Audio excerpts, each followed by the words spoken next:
Hi friends, ಎಲ್ಲರಿಗೂ ನಮಸ್ತೆ. Vimala stories YouTube ಚಾನೆಲ್ಗೆ ನಿಮಗೆಲ್ಲರಿಗೂ ಸ್ವಾಗತ ತಿಳಿಸ್ತಾ ಮತ್ತೊಂದು ಸೂಪರ್ ಟೇಸ್ಟಿ ರೆಸಿಪಿಯೊಂದಿಗೆ ಬಂದಿದ್ದೀನಿ. ಫ್ರೆಂಡ್ಸ್, ಈ ರೆಸಿಪಿ ನೋಡಿ ಹೇಗಿದೆ ಕಾಣಿಸ್ತಾ ಇದೆ ಅಂತ ಹೇಳಿದ್ರೆ ಸಖತ್ ಟೇಸ್ಟ್, ಸೂಪರ್ ಈಸಿಯಾಗಿ ಮಾಡ್ಕೋಬೋದು. ಫ್ರೆಂಡ್ಸ್, ಇದು ನಾವು ತಿಳಿ ಸಾಂಬಾರು ಅಥವಾ ಬೇಳೆ ಸಾಂಬಾರು ಇದ್ದರೆ ಸೈಡಿಗೆ ಈ ಥರದೊಂದು ಫಿಶ್ ಫ್ರೈ ಇದ್ದರೆ ಇನ್ನೂ ಊಟ ಬೇಕು ಅಂತ ಸೇರ್ತಾನೇ ಇರುತ್ತೆ. ಹಾಗಾದರೆ ಬನ್ನಿ ಫ್ರೆಂಡ್ಸ್, ಹೇಗೆ ಮಾಡೋದಂತ ನೋಡ್ಕೊಬರೋಣ. ಫ್ರೆಂಡ್ಸ್, ಮತ್ತು ಇನ್ನೊಂದು, ಈ ವಿಡಿಯೋನ ಎಲ್ಲೂ ಸ್ಕಿಪ್ ಮಾಡಬೇಡಿ, ಕೊನೆ ತನಕ ನೋಡಿ. ಮೊದಲಿಗೆ ಗ್ಯಾಸ್ ಆನ್ ಮಾಡ್ತಾ ಒಂದು ಫ್ರೈಯಿಂಗ್ ಪ್ಯಾನ್ ಇಟ್ಟಿದ್ದೀನಿ. ಅದಕ್ಕೆ ಒಂದು 1/4 ಟೀ ಸ್ಪೂನ್ ಆಗೋಷ್ಟು ಮೆಂತೆಕಾಳು, ಒಂದು ಅರ್ಧ ಸ್ಪೂನ್ ಆಗೋಷ್ಟು ಜೀರಿಗೆ, ಇನ್ನೊಂದು ಅರ್ಧ ಸ್ಪೂನ್ ಆಗೋಷ್ಟು ಕಾಳುಮೆಣಸು, ನಂತರ ಒಂದು 2 ಟೇಬಲ್ ಸ್ಪೂನು ನಾನಿಲ್ಲಿ ಧನಿಯಾ ಕಾಳು ತೊಗೊಂಡಿದ್ದೀನಿ. ಫ್ರೆಂಡ್ಸ್, ಇದನ್ನೆಲ್ಲ ಹಾಕಿ ಒಂದೊಳ್ಳೆ ಮಿಕ್ಸ್ ಕೊಡಿ. ಓಕೆನಾ? ಫ್ರೈ ಮಾಡಿ ನಂತರ ಇದೆಲ್ಲೊಂದು ಸ್ವಲ್ಪ ಫ್ರೈ ಆಗಿದ ನಂತರ ಇದನ್ನು ನಾನು ಗ್ಯಾಸ್ ಸಣ್ಣ ಇಟ್ಕೋಬೇಕು. ಮೀಡಿಯಮ್ ಫ್ಲೇಮಲ್ಲಿ ಇಟ್ಕೊಂಡ್ರೆ ಸಾಕು.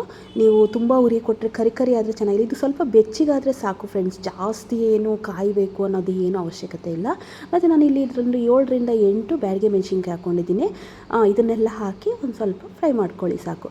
ಅದನ್ನು ನೋಡ್ಕೊಳ್ಳಿ ಯಾವ ಥರ ಅಂತ ಹೇಳಿದ್ರೆ ಬಿಸಿ ಆಗಿದೆಯೋ ಇಲ್ಲೋ ಅಂತ ಕೈಯಲ್ಲಿ ಮುಟ್ಟಿದ್ರೆ ಗೊತ್ತಾಗುತ್ತೆ. ಓಕೆನಾ? ಈ ಸ್ವಲ್ಪ ಬೆಚ್ಚಗಾದ ಮೇಲೆ ಒಂದು ಅರ್ಧ ಟೇಬಲ್ ಸ್ಪೂನ್ ಆಗೋಷ್ಟು ಅಕ್ಕಿ ತಗೊಂಡಿದ್ದೀನಿ. ಯಾವ ಅಕ್ಕಿ ಹಾಕಿದ್ರೂ ಪರವಾಗಿಲ್ಲ. ಓಕೆನಾ? ಇದನ್ನು ಹಾಕಿ ಒಂದೊಳ್ಳೆ ಮಿಕ್ಸ್ ಕೊಡಿ. ಅದು ಕೊಟ್ಟಾದಮೇಲೆ ಇದನ್ನೆಲ್ಲ ಒಂದು ಮಿಕ್ಸಿ ಗ್ರೈಂಡರ್ಗೆ ಹಾಕ್ಬಿಟ್ಟು ನೈಸಾಗಿ ಪೇಸ್ಟ್ ಮಾಡ್ಕೊಳ್ಳಿ. ಪೇಸ್ಟ್ ಯಾವ ಥರ ಇರಬೇಕಂದ್ರೆ ಫ್ರೆಂಡ್ಸ್, ತುಂಬ ನೈಸ್ ಆಗಬೇಕು, ತರಿ ಹಾಕಬೇಡಿ, ನೈಸಾಗಿರಲಿ. ನಾವು ಅಕ್ಕಿ ಏನಕ್ಕೆ ತೊಗೊತೀವಿ ಅಂತಂದರೆ ಅದು ಬೈಂಡಿಂಗ್ ಎಲ್ಲ ಚೆನ್ನಾಗಿ ಬರುತ್ತೆ ಮತ್ತು ತಿಕ್ನೆಸ್ಸು ಇರುತ್ತೆ. ಓಕೆನಾ? ಮತ್ತು ಅದಕ್ಕೆ ನಾವು ಏನು ಮಸಾಲೆ ಹಾಕಿದ್ದೀವಿ ಅದು ಬಿಟ್ಟು ಹೋಗೋ ಚಾನ್ಸಸ್ ಇರಲ್ಲ. ಸೊ ಅದಕ್ಕೋಸ್ಕರ ನಾನಿಲ್ಲಿ ಅಕ್ಕಿ ಹಾಕ್ಕೊಳ್ಳಿ. ನೀವು ಹಾಕ್ಕೊಂಡು ನೋಡಿ ಫ್ರೆಂಡ್ಸ್, ನನಗೆ ಅದು ಹೇಗೆ ಬರುತ್ತೆ ಏನಂತೇಳ್ಬಿಟ್ಟು ಕಮೆಂಟ್ ಮಾಡಿ ಹೇಳಿ. ಓಕೆನಾ? ನಂತರ ಒಂದು ಮಿಕ್ಸಿ ಜಾರಿಗೆ ಒಂದು 4 ಎಸಳು ಬೆಳ್ಳುಳ್ಳಿ, ಒಂದು ಅರ್ಧ ಇಂಚು ಶುಂಠಿ, ಮತ್ತು ಇದನ್ನೆಲ್ಲ ನಾವು ಮಿಕ್ಸಿ ಏನು ಫ್ರೈ ಮಾಡ್ಕೊಂಡಿದ್ವಲ್ಲ ಅದನ್ನೆಲ್ಲ ಮಸಾಲೆನ ಇದಕ್ಕೆಲ್ಲ ಹಾಕ್ಕೊಂಡು ಒಂದು ಸಣ್ಣ ನಿಂಬೆ ಗಾತ್ರದಷ್ಟು ಫುಲ್ಲು, ಒಂದು ನಿಂಬೆಹಣ್ಣು ಗಾತ್ರದಷ್ಟು ಎಷ್ಟಿದೆ ಅಷ್ಟು ದಪ್ಪ ಹುಣಸೆಹಣ್ಣು ಹಾಕ್ಕೊಳ್ಳೋಣ. ಹುಣಸೆಹಣ್ಣು ಯಾಕಂದರೆ ಹುಳಿ ಅಂಶ ಬೇಕಲ್ವ ಇದಕ್ಕೆ.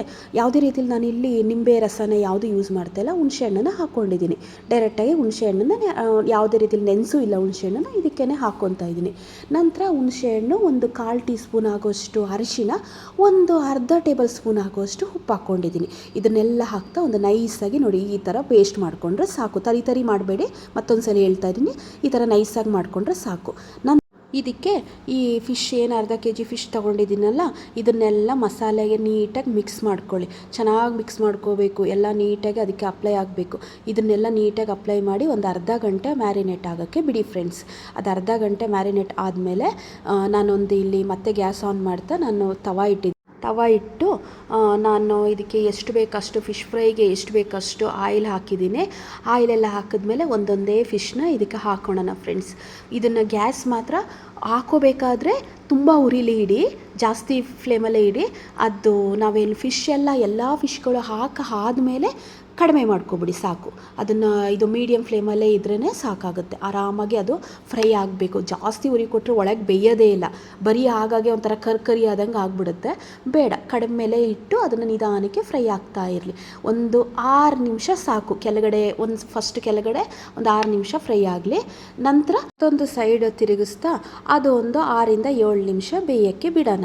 ಓಕೆನಾ? ಇಲ್ಲಿ ನಾವು ಯಾವುದೇ ರೀತಿ ಲಿಡ್ ಏನು ಕ್ಲೋಸ್ ಮಾಡಿಬಿಡಿ, ಹಾಗೇ ಫ್ರೈ ಆಗಲಿ, ಅದು ಚೆನ್ನಾಗಿರುತ್ತೆ. ಹಾಗೇ ಫ್ರೈ ಆದರೆ ಚೆನ್ನಾಗಿ ಬೇಯುತ್ತೆ. ಅದು ಏನು ಬೇಯದೇ ಏನೂ ಇರೋದಿಲ್ಲ, ಬೇಯುತ್ತೆ. ನಂತರ ಇದಕ್ಕೆ ನಾನು ಏನು ಮಾಡಿದ್ದೀನಿ ಅಂತ ಹೇಳಿದ್ರೆ ಇಲ್ಲಿ ಒಂದು ಅರ್ಧ ಇಂಚು ಶುಂಠಿನ ಸಣ್ಣದಾಗಿ ಉದ್ದದಾಗಿ ಕಟ್ ಮಾಡಿಕೊಂಡು ಒಂದು 10ರಿಂದ 12 ಎಸಳು ಕರಿಬೇವು ಸೊಪ್ಪು ತೊಗೊಂಡಿದ್ದೀನಿ. ಅದನ್ನೆಲ್ಲ ಮೇಲ್ಗಡೆ ಒಂದು ಕಡೆಯಿಂದ ಹಾಕ್ಕೊಂಡು ಬಂದಿದ್ದೀನಿ. ಏನಂದರೆ ಇದು ಬಂದು ಫ್ಲೇವರ್ ಚೆನ್ನಾಗಿರುತ್ತೆ ಅಂತ ಹಾಕ್ಕೊಳ್ತಾ ಇದ್ದೀನಿ. ಮತ್ತು ಇದ್ರ ಜೊತೆಗೆ ಬೇಕಾದರೆ ನಾನಿಲ್ಲಿ ಯಾವುದೇ ರೀತಿಯಲ್ಲಿ ಖಾರ ಹಾಕಿಲ್ಲ ಜಾಸ್ತಿ. ಬೇಕಾದರೆ ಇಲ್ಲ ಇದು ಹಸಿಮೆಣ್ಸಿನ್ಕಾಯಿ ಇದೆಲ್ಲ ಫ್ರೆಂಡ್ಸ್, ಉದ್ದುದಾಗಿ ಮಧ್ಯದಲ್ಲಿ ಕಟ್ ಮಾಡಿ ಹಾಕ್ಕೊಂಡ್ರೆ ಅದು ಒಂಥರ ಚೆನ್ನಾಗಿರುತ್ತೆ. ಖಾರ ಬೇಕು ಅಂದರೆ ಮಾತ್ರ ಹಾಕ್ಕೊಡಿ, ಇಲ್ಲ ಅಂತ ಹೇಳಿದ್ರೆ ಸ್ಕಿಪ್ ಮಾಡಿ, ಪರವಾಗಿಲ್ಲ. ನಾನು next time fish masala fry ಮಾಡಿದಾಗ ಅದನ್ನು ಮಾಡಿ ತೋರಿಸ್ತೀನಿ. 6 ನಿಮಿಷ ಆಗಿದ್ದೆ.